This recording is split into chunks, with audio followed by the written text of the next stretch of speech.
Primeira Guerra Mundial dá o golpe de misericórdia nos negócios de Percival Faro. O empreendedor americano que tentou ligar as Américas com uma gigantesca malha ferroviária vê seus sonhos desmoronarem. Ele decide deixar o Brasil. Guilherme Guine está satisfeito com a derrocada do rival e a falência da Brasil Railway.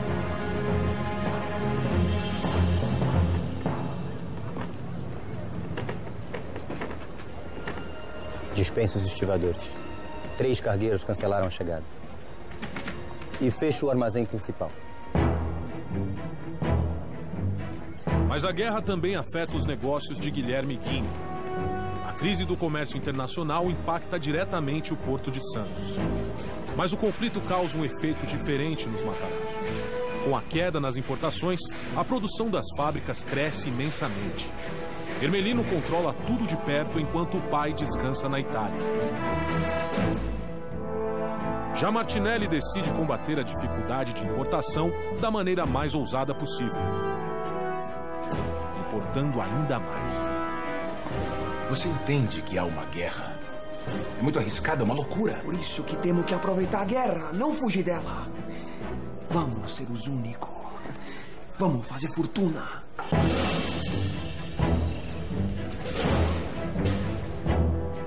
No momento de crise, as regras do jogo mudam. E quem conseguir se aproveitar das novas regras vai enriquecer como nunca.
Martinelli, eu não encontrei as apólices do seguro. Que seguro, Almeida? Como que seguro? Do campeiro, eu não encontrei. Você não encontrou porque o campeiro não tem seguro. Não há como ter seguro, Almeida. As seguradoras estão cobrando uma fortuna. Não vale a pena. Você deixou o navio zarpar sem seguro, você perdeu a cabeça. Se ele afundar, nós estamos na miséria, Martinelli, miséria. É, mas se ele não afundar, você será um homem rico. Após se associar a Mário de Almeida e abrir a própria empresa, Giuseppe Martinelli envia o Campeiro, seu primeiro navio, para a travessia comercial do Atlântico em meio à guerra. O tráfego de importação praticamente cessou no Atlântico. Isso fez com que a demanda interna precisasse ser suprida pela produção interna. No caso do Martinelli, é uma coisa mais ousada. Ele estabeleceu uma empresa e arriscava fazer um comércio Europa-Brasil mesmo nas condições perigosas.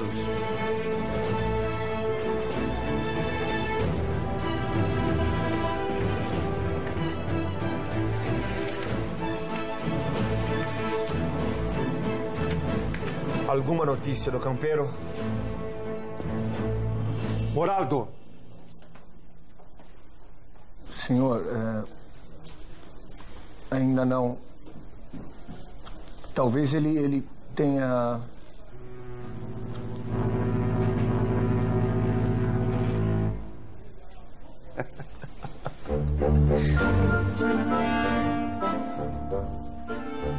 A aposta de Martinelli se paga.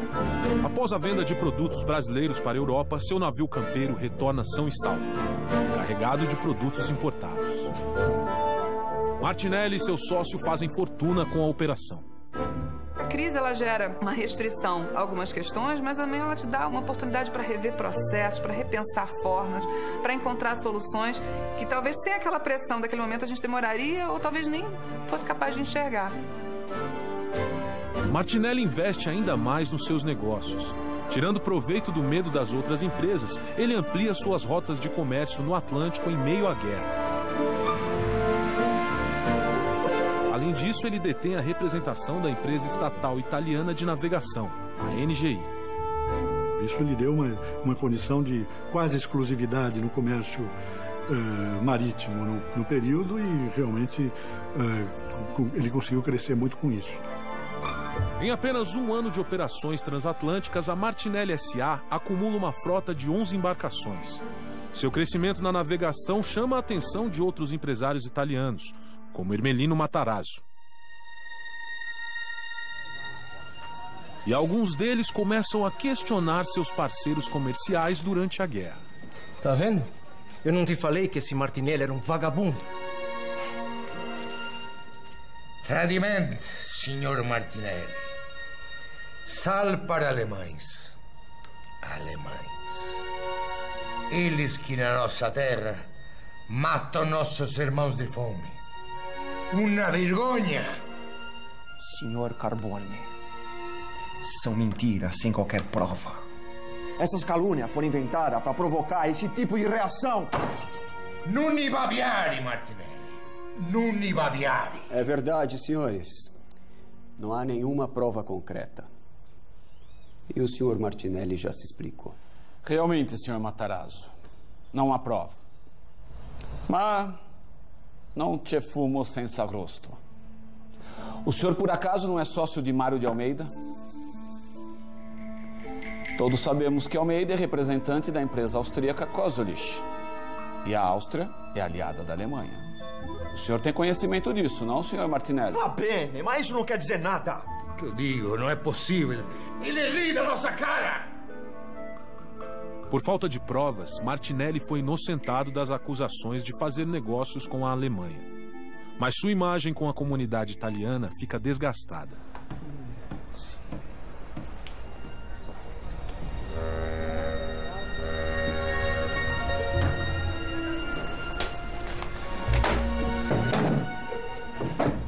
Quel coglione me enganou em público. Fingiu me ajudar enquanto me passava a perna.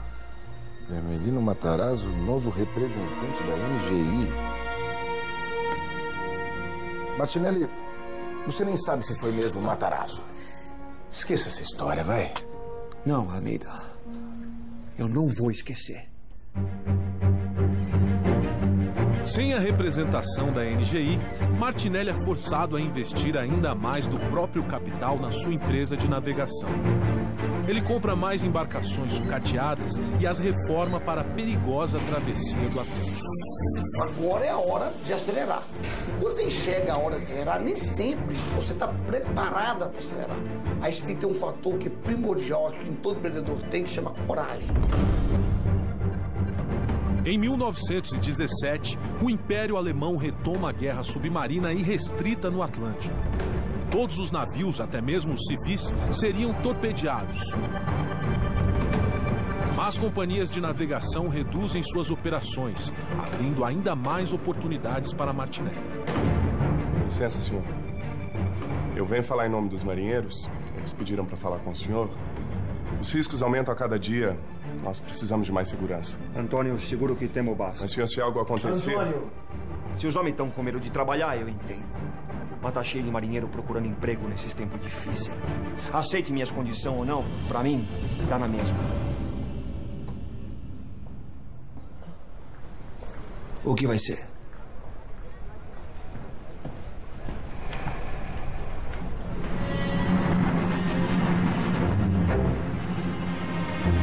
Martinelli mantém as viagens sob as mesmas condições e com a mesma frequência. Mas pela primeira vez, a guerra atinge o Brasil diretamente.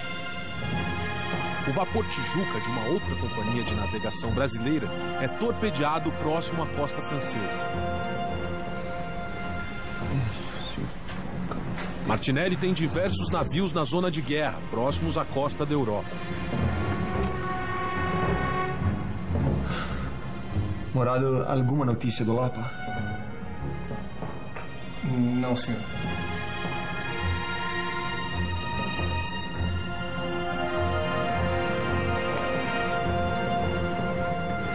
Já são 3 dias sem contato. Para controlar o transporte de produtos entre Brasil e Europa durante a guerra, Martinelli compra navios sucateados de Percival Fargo e inicia sua própria companhia de navegação.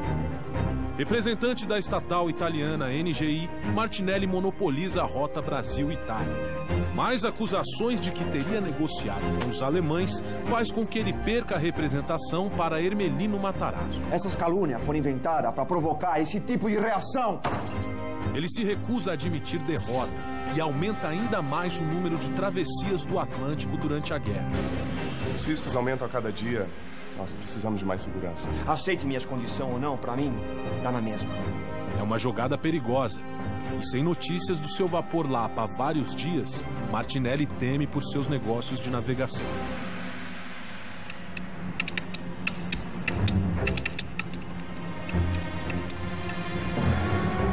Martinelli, notícias do Lapa.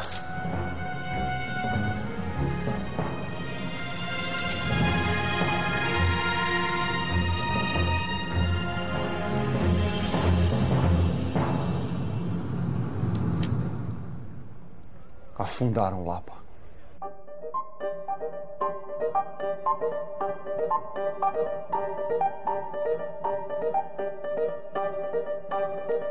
É o risco do negócio, Almeida. Toda a tripulação foi salva. Não entendo por que você quer parar agora. Nós perdemos um navio. Foi o 3º navio brasileiro abatido nesse mês. Em terra de cego, quem tem um olho é rei.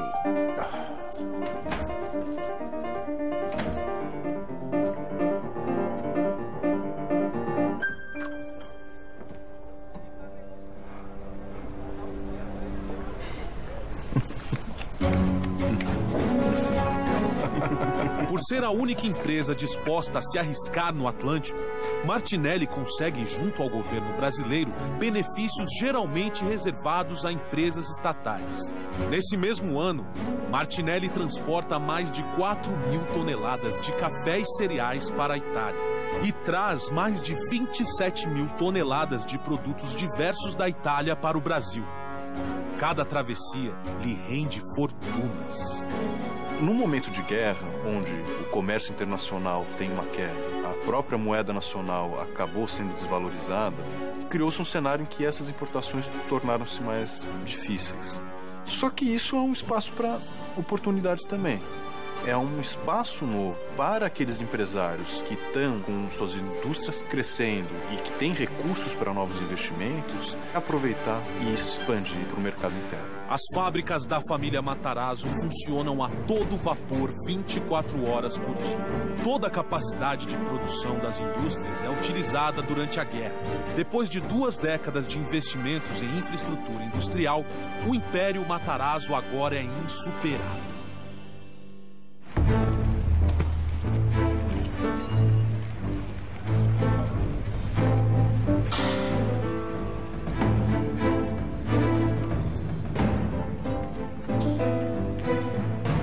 Pai, espero que as coisas estejam bem na Itália.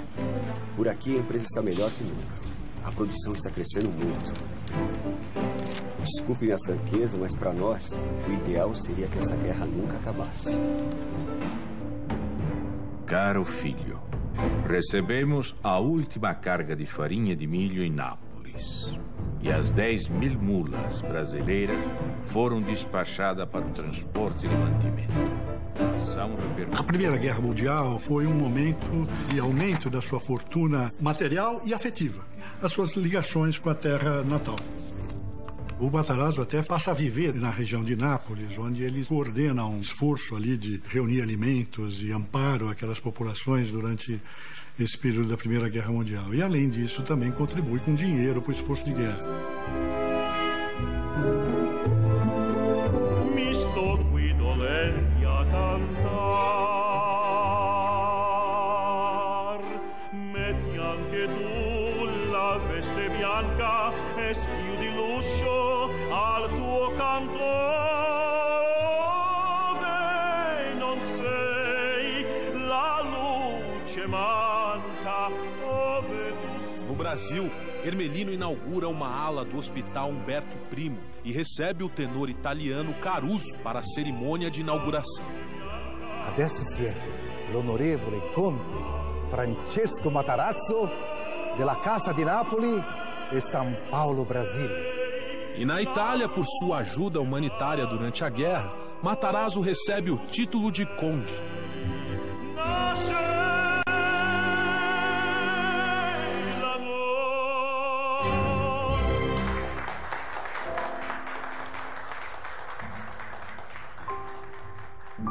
Vindo da nossa cultura de colonização, havia sim uma valorização dos símbolos de status. E a história nos ensina que riqueza, status e poder andam juntas. Martinelli não podia ficar para trás. Faz grandes doações para a Itália em guerra e, como recompensa, recebe o título de comendador. Era uma honra para ele, porque afinal ele era de origem considerado humilde. Era tão importante que todo mundo conhecia como comendador. Ninguém falava praticamente o senhor Martinelli, o comendador, o comendador, o comendador. Eu já te disse, o dono de São Paulo é um Matarazzo. Eu posso dizer porque eu trabalho lá. Mas que besteira! Eu trabalho para o Martinelli. E não tem um dia que não recebemos caixa, mais caixa de produto. Um deslumbrado. Ignorante! A população passa a eleger seus preferidos entre os recém-criados nobres. E a competição entre os partidários toma a cidade. Estamos aqui hoje com o Dr. Martinelli, Dr. Matarazzo, com o intuito de celebrarmos uma paz em nossa comunidade. Iremos tirar uma foto. O cônsul da Itália decide agir para acalmar os ânimos e articula uma reunião com os dois empresários. Você nunca será como seu pai. Você também nunca será como meu pai.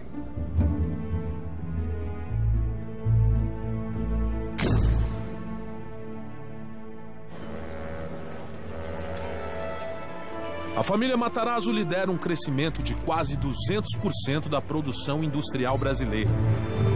Ermelino, exausto, parte para a Itália, enquanto as indústrias retornam à mão de seu criador, Francesco Matarazzo. O império que Francesco encontra ao retornar está ainda maior. Mas esse império cobra seu preço.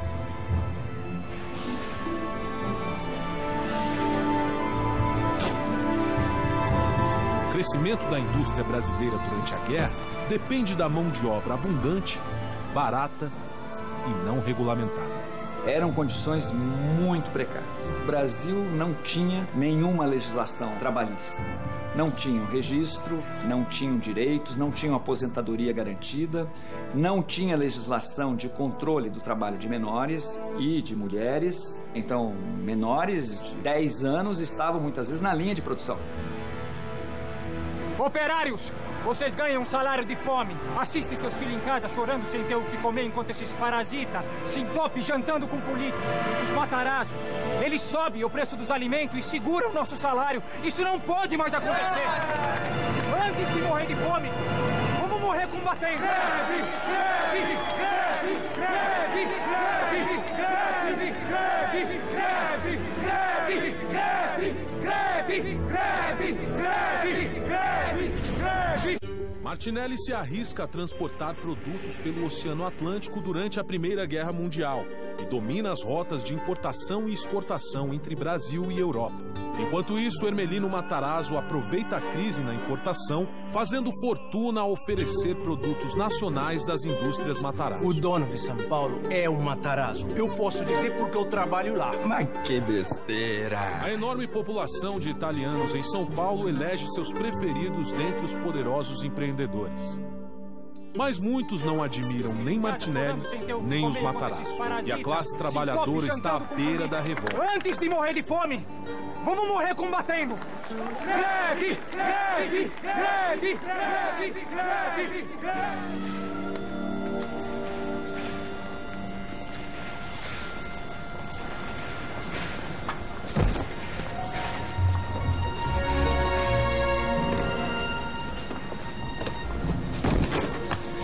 Opa, para!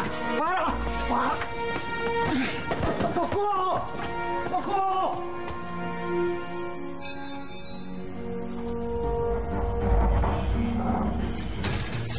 As péssimas condições de vida dos trabalhadores chegam ao limite. O movimento operário ganha força no país. Há um começo de sindicalismo que é trazido também do sul da Europa, que são especialmente da Itália, Espanha, Portugal, onde prevaleciam os anarquistas. Começa a maior greve geral que o país já viu. Em plena Primeira Guerra Mundial, poucos meses antes da Revolução de Outubro na Rússia, aqui em julho de 1917, houve praticamente uma tomada da cidade pela classe trabalhadora, que era numerosíssima. Você tem a explosão disso em 17 e vai até 19. É um período forte onde a classe operária vai para a rua defendendo o direito de ter direitos. O movimento se espalha pelo estado e pelo país. Os portuários da Companhia Docas de Santos, de Guilherme Guinle, também interrompem o trabalho. Senhores, por favor, senhores, por favor. Essa discussão é completamente infrutífera. Greves são greves, não há culpados. Todos aqui sabemos que o senhor Matarazzo é o mais popular dentre os empresários presentes. Talvez caiba ao senhor acalmar os ânimos. Senhores, vocês estão preocupados demais com isso, é? Essas coisas se resolvem por si só.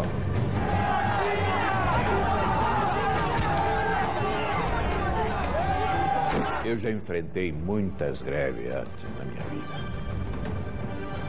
Eu sei como dialogar com os operários.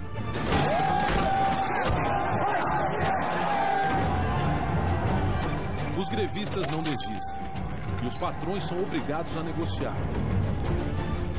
As greves de 1917 e 1919 foram o primeiro passo para a conquista dos direitos trabalhistas no país. É um momento que mostra que, junto com a demografia, junto com a industrialização, junto com a modernização, havia também uma inquietação social que fazia com que a sociedade se movesse.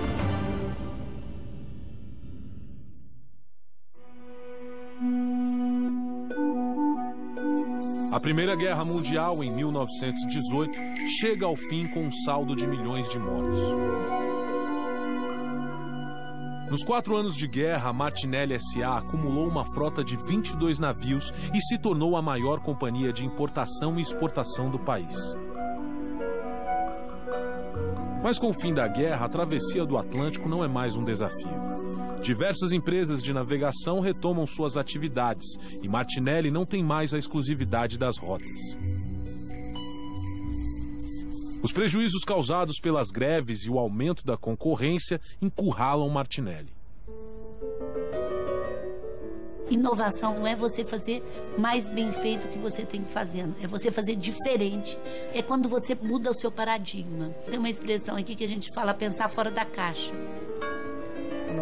Martinelli decide não se precipitar. Pensando sobre o próximo passo nos negócios, ele viaja para Lucca, sua terra natal na Itália. Foi uma oportunidade de estreitar os laços com a terra-mãe. Era uma questão de se exibir também, né? Exibir o seu sucesso.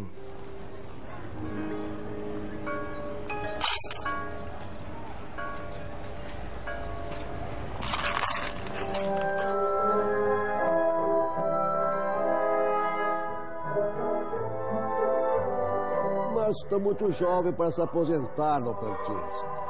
Não, Lídia, não. Eu já estou cansado, para mim chega, sabe? Isso é coisa para quem é jovem, que nem meu filho.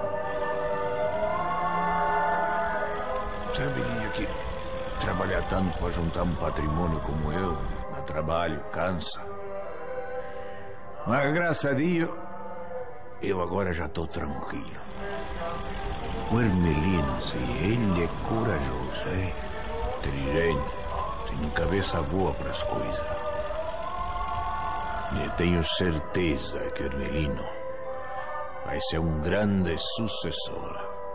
Eu sou seguro disso.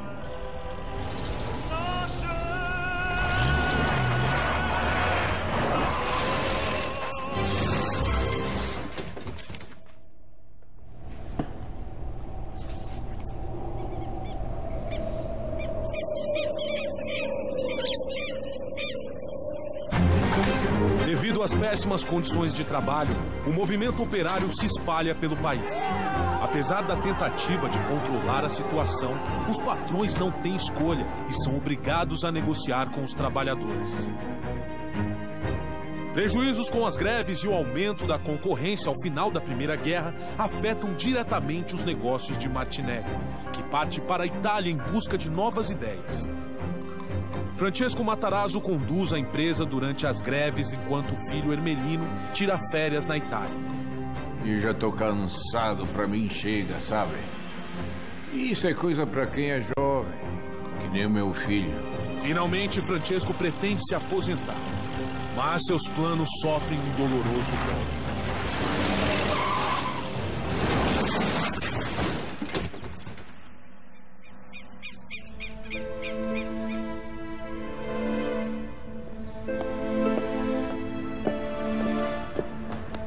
Senhor Matarazzo.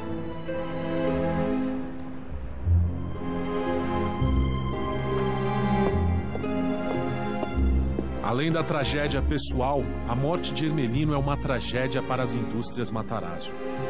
Francesco perde seu sucessor.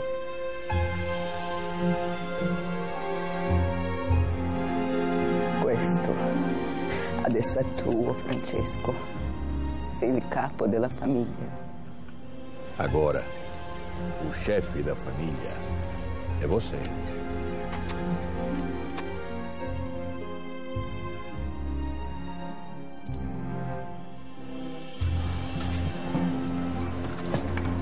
Na Itália, Martinelli acompanha o esforço de seus conterrâneos na reconstrução do país após a Primeira Guerra.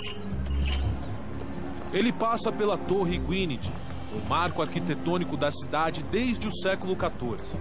A cidade se notabilizou pelas torres antigas da Idade Média, que eram para defesa militar, e com o tempo as torres começaram a significar o poder. Ele era muito pobre e ele cresceu vendo esses palácios que eram os ricos da região. Então ele se ligou muito nessa arquitetura. Ele é um toscano que viu a arte desde criança. Martinelli é fascinado pela construção. A torre italiana o lembra da mansão Matarazzo na Avenida Paulista, o símbolo do triunfo de seu conterrâneo.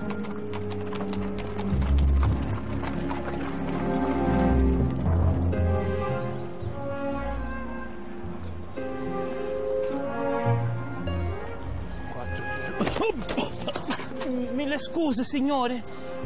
Martinelli decide voltar para o Brasil. É chegado o momento de construir seu legado. Legado é uma palavra para mim extremamente forte, né? A gente sempre se acha infinito. E eu acho que a gente tem que ter a noção da nossa finitude para a gente pensar em legado. Saiba, Sr. Matarazzo, que a Casa Rothschild tem muito respeito pela sua trajetória. Mas, com a tragédia recente em sua família, acreditamos que seja o momento do senhor repensar o futuro das indústrias Matarazzo. A Casa Rothschild tem interesse em comprar as indústrias reunidas Fábricas Matarazzo. Eu fico muito honrado com essa sua proposta, Sr. Wallace. Mas eu penso que o senhor trate isso diretamente com meu filho. O Chiquinho poderá lhe responder. É ele que vai tomar essa decisão por mim. Mas os... Meus caros, com licença. Eu tenho uma outra reunião para participar. Permisso. Sem Ermelino, Matarazzo decide testar Chiquinho para ser seu novo sucessor. A perda do primogênito, que seria o receptor do seu legado para dar continuidade ao projeto da família, a partir daí sim, isso o debilita. E me lembro muito bem quando houve uma tentativa de compra na nossa empresa em 2008, quanto aquilo me machucava. Como é que eu vou vender isso que eu construí? Mas como vender tudo? Desse jeito será impossível competir. Martinelli. Eu não preciso ser dono de barco para continuar navegando, Almeida. Vamos vender tudo, inclusive os estaleiros. Me avise quando tiver tudo arranjado. Martinelli mantém a empresa de importação e exportação, mas vende todos os seus navios. Com o dinheiro, ele compra o centenário Café Brandão, um dos mais populares pontos de encontro de São Paulo. E em seguida, manda derrubar. Inspirado na história e na arquitetura de Lucca, Martinelli alia um ousado plano de negócios ao seu desejo de construir um legado. Ele inicia a obra de um imenso projeto imobiliário no centro da cidade, o Edifício Martinelli. Uma torre em estilo Belas Artes, com 14 andares e mais de 300 salas e apartamentos. Ele juntou o ideal americano, do mundo novo, na escala, e a megalomania e o desejo de uma coisa assim marcante, né, ao estilo toscano. Como não existe indústria siderúrgica no Brasil, o aço tem que ser todo importado. Para diminuir a utilização desse material, o edifício é construído com concreto armado. É a maior obra desse tipo do mundo. E era um ideal também de luxo, era um sonho dele, né? Transformar a mentalidade de uma cidade que está crescendo com uma obra de arquitetura.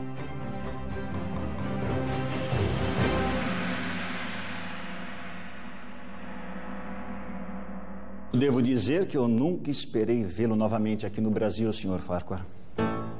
Parece que meus planos para esse país ainda não terminaram, Sr. Governador. Um grupo inglês, detentor de grandes jazidas de ferro em Minas Gerais, contrata a Farquhar para implantar uma empresa de mineração, a Itabira Iron Company. Farquhar volta ao Brasil para cuidar pessoalmente do empreendimento. Espero que possamos entrar em um acordo o mais rápido possível. Infelizmente, Sr. Farquhar, isso não vai ser tão simples. Os belgas também fizeram uma proposta. E o plano deles parece ser bem mais interessante para o governo de Minas Gerais e para o Brasil. Impossível. Além de minerar, eles vão construir uma siderurgia. Enquanto que o senhor pretende exportar todo o nosso minério de ferro. Não há o que discutir. Enquanto Farquhar, Martinelli e Matarazzo repensam seus objetivos, Guilherme Guinle se aproveita do crescimento da economia brasileira. Sr. Guinle. Sr. Guinle. Sr. Guinle. Os armazéns estão lotados, todos. E há 2 dias que o Lavelotte aguarda para atracar. A economia do país depende da exportação de café. E o Porto de Santos é a principal porta de saída do produto.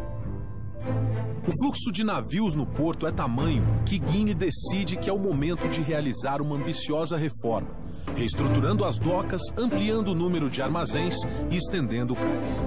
A década de 20 é uma década muito favorável para o desenvolvimento industrial brasileiro. E o Brasil reproduz um pouco os movimentos da economia internacional. Quer dizer, o crescimento americano autoriza que a gente possa exportar mais café, por exemplo. Aquilo que era, até a Primeira Guerra, fundamentalmente uma produção de bens de consumo para atender o trabalhador, pode agora pensar em uma estrutura um pouco mais sofisticada, com crescimento de empresas, indústrias, setor imobiliário. Amaral, não me interessa quantas vigas por tonelada. 14 andares não me basta. Eu preciso de 20. Comendador Martinelli, a fundação foi projetada para 14 andares. Mais que isso, impossível. Amaral, é muito simples. O Sampaio Moreira também tem 14 andares, mas está num ponto alto da cidade. Resultado, ele parece maior. Eu não vou gastar uma fortuna para ter o segundo prédio mais alto de São Paulo. Vamos mudar o projeto agora. Eu não vou sobrecarregar a estrutura. Ela não vai aguentar. Va bene. Se você não vai construir, eu vou encontrar quem construa.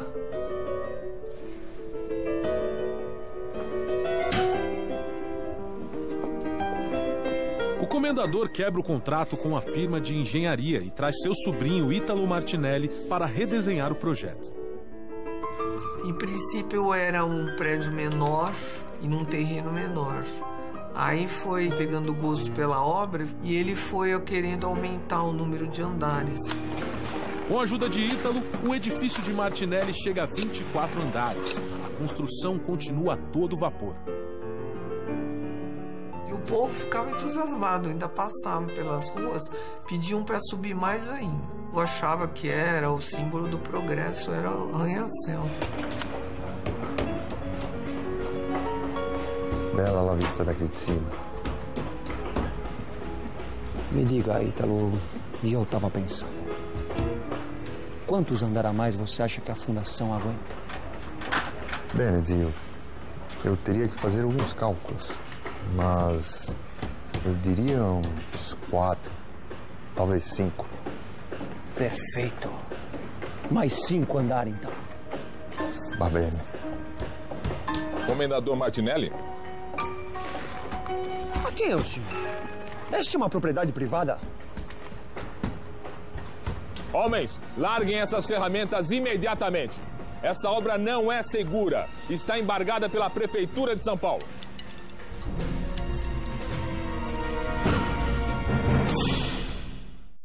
Em meio a uma economia acelerada, Matarazzo perde seu filho Ermelino num acidente de carro.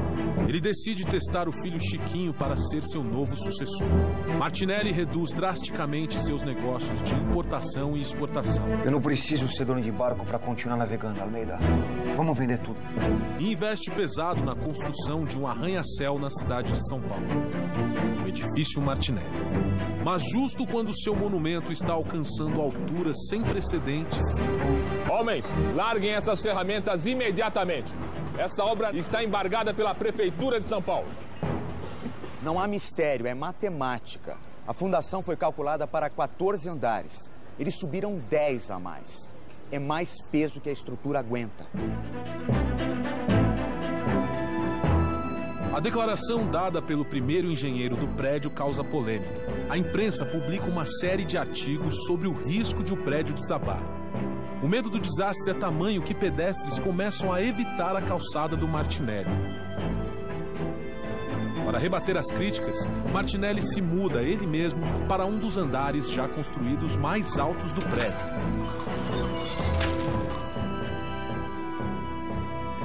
Enquanto Martinelli luta contra a publicidade negativa, Farquhar finalmente dá um passo adiante com sua empresa de mineração. A siderúrgica belga que atrapalhava seus planos vai à falência. E o presidente do Brasil, Washington Luiz, autoriza a empresa de Farquhar. A Itabira Iron finalmente vai sair do papel.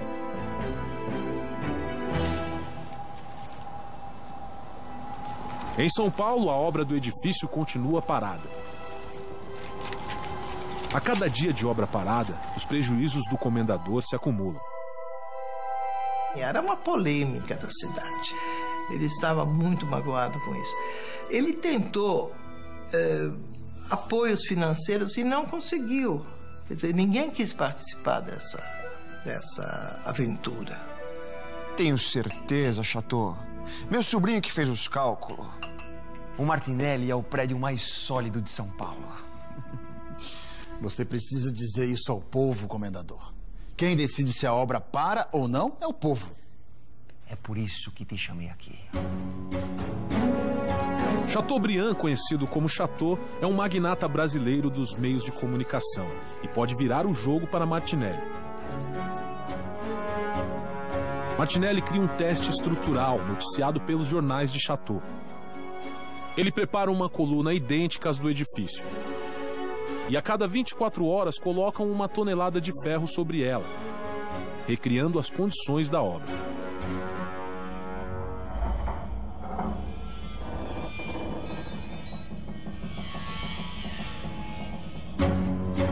Durante 7 dias, engenheiros e a imprensa acompanham o teste, registrando alterações e possíveis rachaduras.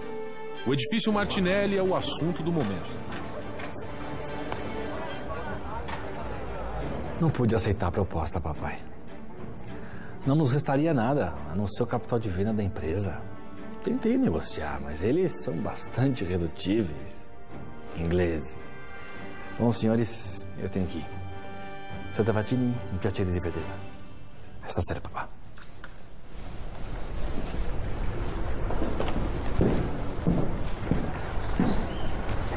Tavatini é ele. O Chiquinho está preparado. Ele vai ser o meu sucessor. Providencia tudo o que for necessário. Dom Francesco, será que o Chiquinho não é jovem demais para tamanha responsabilidade? Eu fico pensando na reação dos mais velhos. O modelo sucessório da época era de substituir o comandante por um novo comandante dentre os herdeiros. O Conde Chiquinho era muito próximo do pai e era amado como os demais filhos, mas era o que estava mais próximo dentro da atividade industrial.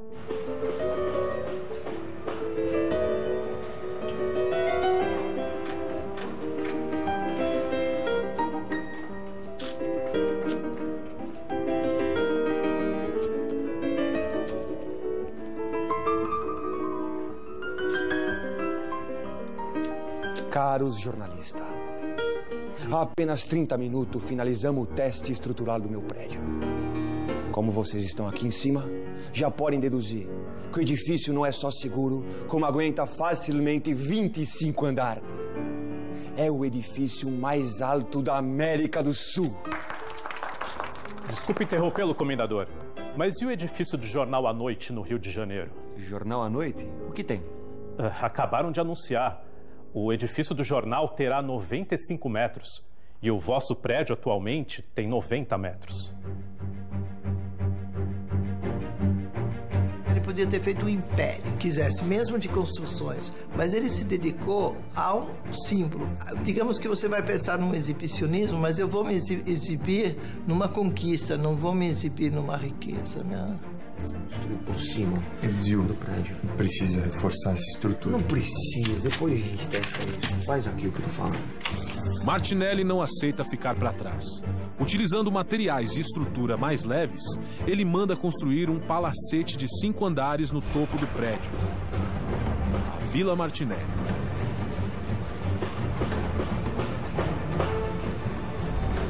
Com a vila, seu prédio atinge 30 andares e 105 metros de altura.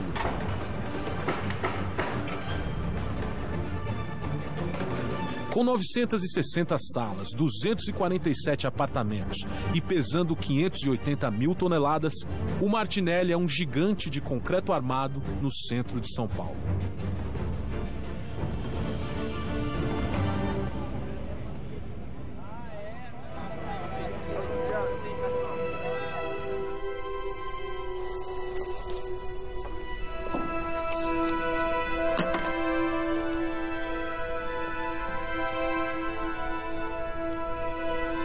Eu não posso assinar isso, papá. Você vai assinar. Eu tomei essa decisão pensando no bem-estar de toda a família. Eu entendo a sua angústia, papá. Mas eu não concordo com a sua escolha para a presidência. Não sei como isso possa ser para o interesse da família. Assim como Andréa, outros filhos de Matarazzo têm dúvidas sobre a escolha de Chiquinho. A família entra em conflito.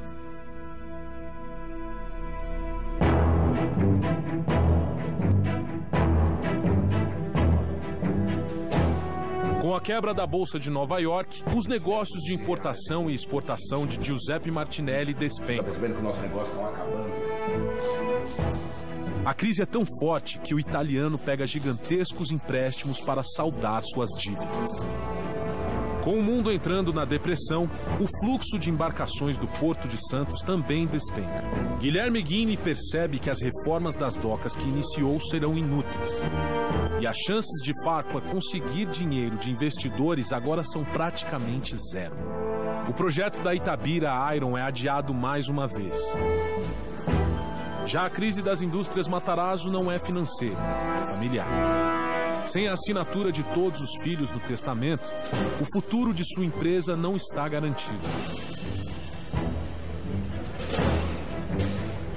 Enquanto o mundo afunda em uma crise financeira, os impérios de Farquhar, Martinelli, Matarazzo e Ghini parecem próximos do fim.